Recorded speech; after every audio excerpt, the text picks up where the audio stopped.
Welcome back. AP సర్కార్ కేంద్ర ప్రభుత్వం మధ్య మరో వివాదం రాజుకుంది. రాష్ట్రానికి పెట్టుబడుల ఆకర్షణ లక్ష్యంగా ముఖ్యమంత్రి చంద్రబాబు ఏటా పాల్గొంటున్న దావోస్ పర్యటనపై మోడీ సర్కార్ ఆంక్షలు విధించింది. టూర్ను 4 రోజులకు ప్రతినిధుల బృందాన్ని 4కి పరిమితం చేయాలని సూచించింది. కేంద్ర నిర్ణయంపై ఫైర్ అయిన చంద్రబాబు తన పర్యటన అవసరాన్ని వివరిస్తూ మరోసారి కేంద్రానికి లేఖ రాయాలని అధికారులను ఆదేశించినట్లుగా తెలుస్తోంది.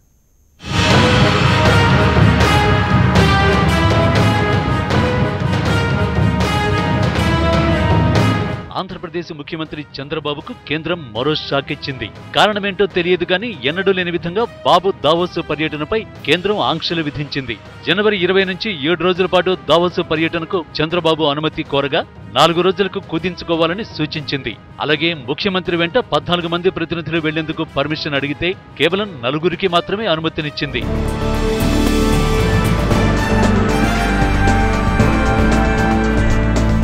రాష్ట్రానికి పెట్టుబడుల ఆకర్షణే లక్ష్యంగా ఏటా స్విట్జర్లాండ్ దావోస్లో జరిగే ప్రపంచ ఆర్థిక వేదిక సదస్సుకు హాజరవుతున్న చంద్రబాబు ఈసారి కూడా అటెండ్ అయ్యేందుకు అనుమతి కోసం కేంద్ర విదేశాంగ శాఖకు దరఖాస్తు చేశారు. అయితే బాబు దావోస్ పర్యటనకు అనుమతినిస్తూనే కేంద్రం ఆంక్షలు విధించింది. పర్యటనను 4 రోజులకు ప్రతినిధి బృందాన్ని 4కే పరిమితం చేయాలని స్పష్టం చేయడంతో ఏపీ ప్రభుత్వం కంగుతిన్నట్లు తెలుస్తోంది.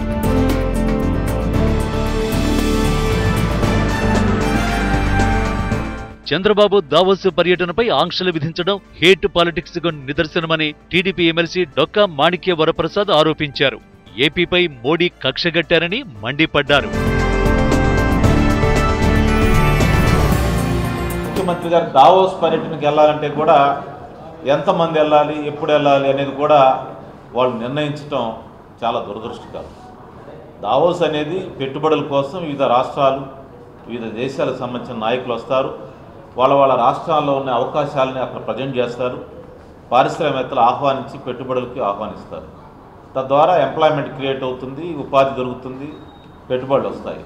ఇది ప్రపంచవ్యాప్తంగా జరుగుతున్న ఒక ఎకనామిక్ ఫోరం జరుగుతున్నటువంటి ఒక సదస్సు. దీనికి కూడా ఎలా వెళ్ళాలని దాని మీద మోడీ ఈ ఆంక్షలు విధించడం అనేది హేట్ పాలిటిక్స్లో ఇది ఒక కొత్త కోణం. దావోస్ టూర్పై ఆంక్షలు విధించడం ద్వారా చంద్రబాబు చేతికి కేంద్రం మరో అస్త్రం ఇచ్చినట్లయింది. విభజన హామీలు నెరవేర్చకుండా ఆంధ్రప్రదేశ్కు అన్యాయం చేస్తున్నారంటూ ఇప్పటికే మోడీపై విరుచుకుపడుతోన్న చంద్రబాబు ఏపీకి పెట్టుబడులు రాకుండా కేంద్రం, బీజేపీ అడ్డుపడుతున్నాయని విరుచుకుపడే అవకాశాలున్నాయి. మొత్తానికి కేంద్ర నిర్ణయంపై గుర్రుగా ఉన్న చంద్రబాబు తన పర్యటన అవసరాన్ని వివరిస్తూ మరోసారి కేంద్రానికి లేఖ రాయాలని అధికారులను ఆదేశించినట్లుగా తెలుస్తోంది.